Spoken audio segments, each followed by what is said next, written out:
Dobar dan, poštovani gledalci, dobrodošli u još jedno izdanje Astrologija, znači Mundarna astrologija 2023.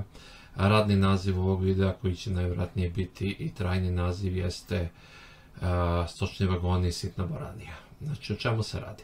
Radi se o tome da neodgovornim ponašanjem, siledžijskim ponašanjem i problematičnim ponašanjem cirkus Musliju gura ovu zemlju u velike sukobe i velike probleme. On je gura na jedan neodgovoran način, podstičući svoje uposlenike, svoje poltrone, svoje sledbenike, svoje pratioce, svoje fanove, ljude zaljubljene u njega, da prelaze granice i moralnih i ostalih načela, što nije teško jer se on okružuje takvim ljudima koji prosto zarad nekog sitnog ćara interesa ponašaju se kao da su članovi neke sekte, nekog kulta, negde između sekte, mafije, politike i svega toga se nalazi taj korpus ljudi koji gledaju na bilo koji način da zloupotrebe sve ljude koji su ispod njih u lancu hijerarhijskom i da ih nateraju da bi zarad svoje sitne koristi prosto oni nešto sitno napredovali, zato sam i rekao sitna boranija. Oni veliki igrači koji su oko njega su već, što bi se žargonski rekao, prešli igricu, investiraju u inostranstvo, investiraju se milijarde. Njima već ovo sve ostalo postaje smetnje, to vrlo pouzdano znam, ali njemu, strašljivcu u pišanku koji se vrlo plaši svega i svačega, je ovo jednostavno metod i alat kojim hoće da natera Zapad da ga ovde ostavi na vlasti. Jer mi smo, nažalost, kolonije, ovde upravlja zaista pravi vladar Srbije Christopher Hill. Svi ga pamtimo po tome kako je došao na to da vlada Srbijom, tako što smo bombardovali, tako što smo vojno poraženi, tako što smo posle toga poraženi u unutrašnjim dejstvima, tako što je jedan predsjednik države isporučen da mu se sude strani sudovi umjesto domaći, zato što za predsjednika potonje vlade nije ni bilo prostora da ga obaraju demokratskim sredstvima, nego su ga oborili metkom, čim je poteklo pitanje Kosova. Što god ko misli o njemu, to je jednostavno istorijska činjenica.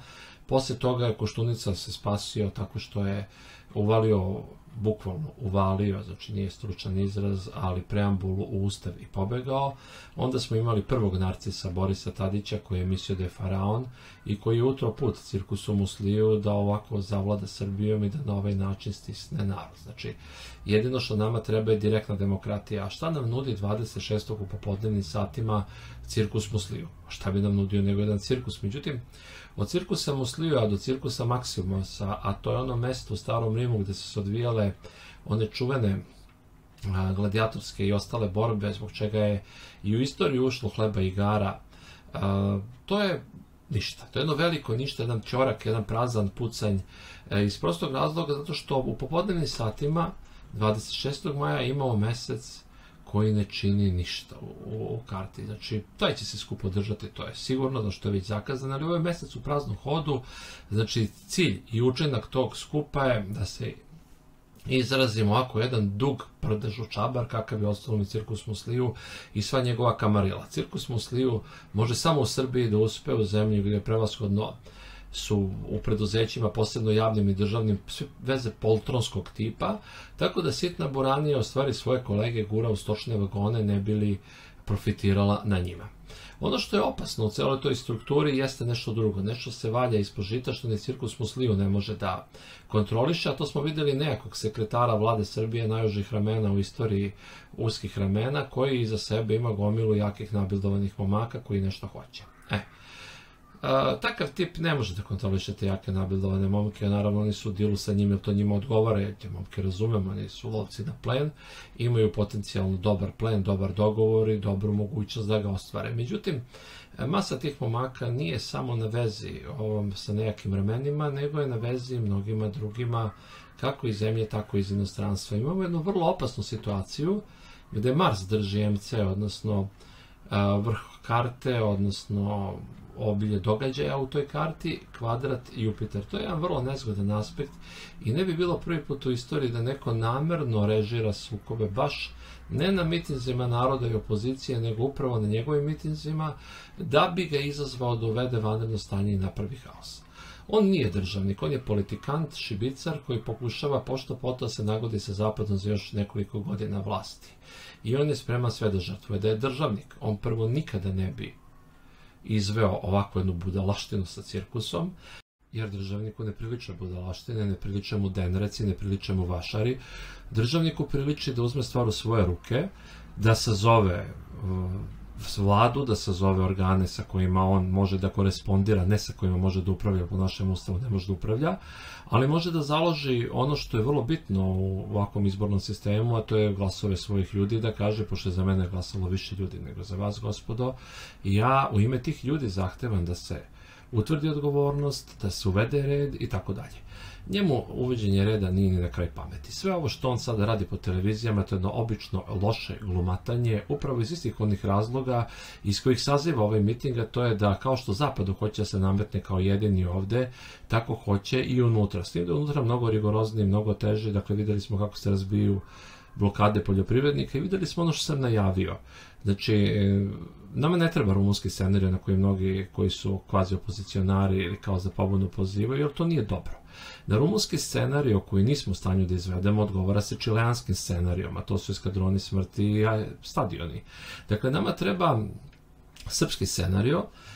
Srpski scenario treba da podrazumeva da narod pritisne i vlast i opoziciju, da narod pritisne do te mere celu ovu situaciju mirnim i masovnim protestom, da se prosto institucije otvore za taj isti narod koji ih finansira i da se dovedu ljudi od integriteta, ljudi koji nisu uprljani, koji nisu učestvovali u prethodnim vlastima i da se pita konačno struka u ovoj državi. U ovoj državi se pitaju kojekakvi političko, ekonomsko, pravni akrobate koji spajaju nemoguće, koji prave nemoguće, koji prave jednostavno privatnu žurku od ove države, a to više ne može da bude tako. Videli smo dokle nas je to dovelo. Videli smo, recimo, arčenje jednog nacionalnog dobra kao što je javna frekvencija, znači kao što je nacionalna frekvencija, i videli smo kako to izgleda u svrhu ličnog bogaćenja i parodiranja tim istim narodom, sprdanja sa njim.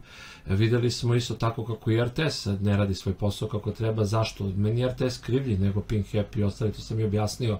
Oni hoće namaknu para i da zarade i da namire svoje ljude, ali RTS plaćamo svi, znači on je automatski plaćen samim tim što postoji. On bi trebalo da drži zlatni standard. Zlatni standard ne treba da bude botovanje za ovu Sotonu i njegovu ekipu. Takođe, botovanje je poseban jedan primer ljudskog zla, degradacije, gluposti i pokvarenosti, ali nije to ustanovio Cirkus Musliju. Ja sećam 2012. kada je izvesna Baba Kurana, kako bi je nazvao, inače stručni savjetnik Borisa Tadića za astrološka pitanja, njemu rekla kako će na Eklipsu da dobije 3. mandat jer mu je sporan i da ga zadrži. I ja sam tada jedini od svih astrologa rekao na Radio Indeksu da će da u maju izgubi izbore, u novembru da izgubi stranku na drugu eklipsu. Znači imamo 2 eklipse, majski i novembarski ciklus eklipsi su doneli gubitak izbora, potom gubitak stranke.